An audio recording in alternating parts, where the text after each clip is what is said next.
Warahmatullahi wabarakatuh. Waalaikumsalam. Saya Madani dengan teman-teman saya dari Universitas Aisyah Jakarta, Prodi D3 Radiologi, kelompok A3 Ibu. Kali ini kami akan mewawancarai Ibu. Yang pertama, bisa diceritakan sedikit mengenai latar belakang Ibu, baik pendidikan maupun perjalanan awal hingga mengenal Muhammadiyah. Perjalanan itu pendidikan saya itu dari TK terus melanjutkan ke jenjang pendidikan selanjutnya di IKIP Negeri Yogyakarta yang sekarang jadi UMY. Dunia program pendidikan dunia usaha. Kemudian yang kedua, sejak kapan Ibu mulai aktif di Muhammadiyah atau Islam? Sejak tahun 2014, tapi saya mendapat itu lebih efektif itu dari 2019 sampai sekarang. Kemudian jabatan apa yang pernah dan sedang Ibu diamanatkan kepada Ibu di Muhammadiyah? Di Aisyah dari tahun 2019 sampai 2022 itu periode jadi bendahara lembaga sosial budaya BCA Pinggir. Terus dari 2022 sampai 2027 menjadi ketua lembaga lingkungan hidup dan penanggulangan bencana BCA Pinggir. Tahun 2019 saya sudah mulai di Lajis Pinggir sebagai eksekutif. Kemudian sudah berapa lama Ibu menjabat pada posisi tersebut? Di Laismu 7 tahun. Ibu, untuk pertanyaan selanjutnya, apa sih motivasi utama Ibu untuk tetap berkhidmat di Muhammadiyah hingga dari dulu hingga saat ini? Ya, mengabdi aja dan amar ma'ruf nahi munkar. Terus Laismu. Terus bagaimana sih tanggapan Ibu selama bekerja di Lazismu Minggir, terus susah senangnya bangun dan jatuhnya itu, boleh tolong ceritakan sedikit? Sukanya juga Pak, senangnya juga. Senangnya Senangnya ya banyak teman kita dari mengenal tambah teman tambah saudara dari wilayah sampai pusat itu kita bisa mengenal. Terus sukanya dulu pernah saya alami karena waktu saya mau audit itu laptop saya tidak support.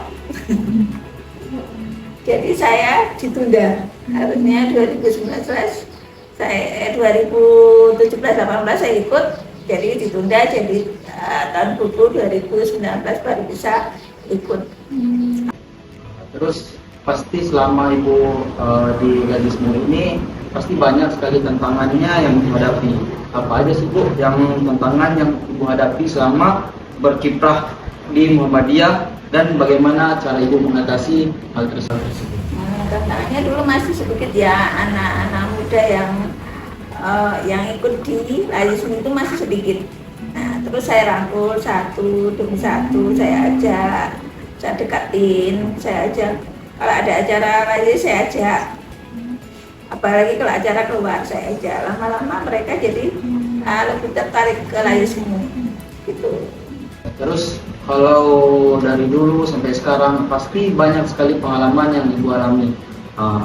Pengalaman apa yang paling berkesan selama Ibu aktif di Muhammadiyah? Kalau yang paling berkesan ya di Lazismu, karena kita bisa berkunjung ke daerah-daerah mana. Kalau yang saya kan di Sleman, nah itu seluruh Sleman kita bisa berkunjung, jadi bisa nambah saudara. Dari yang audit tahun 2019 itu cuma 4 KL, itu terus nambah menjadi 22 KL. Itu kita silaturahmi ke tiap-tiap KL, kita ajak semuanya biar ikut audit. Audit itu hanya pembinaan biar kita pembukuan di sini itu ada standarnya dari Muhammadiyah itu. Gitu. Untuk pertanyaan terakhirnya ini, bagaimana harapan Ibu terhadap peran generasi muda dalam keberlanjutan Muhammadiyah? Saya sangat berharap anak-anak muda itu mulai dari muda itu udah mengenal Muhammadiyah, buka dengan Muhammadiyah, ya udah ada wadahnya sebenarnya. Kalau yang untuk anak muda itu ada PM-nya, Pemuda Muhammadiyah. Yang putri ada Nasyatul Asia. Harapan dari anak-anak yang udah SMA, setidaknya SMA, bulan ini itu bisa masuk ke wadah itu, ke PM dan ENA. Itu saja pertanyaan dari kami.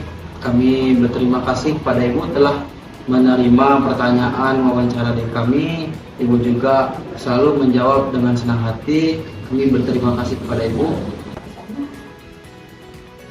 Semoga kali ini nanti lancar dan bisa berkhidmat di Muhammadiyah. Dan makin-makin. Berkemajuan. Lazismu memberi untuk negeri.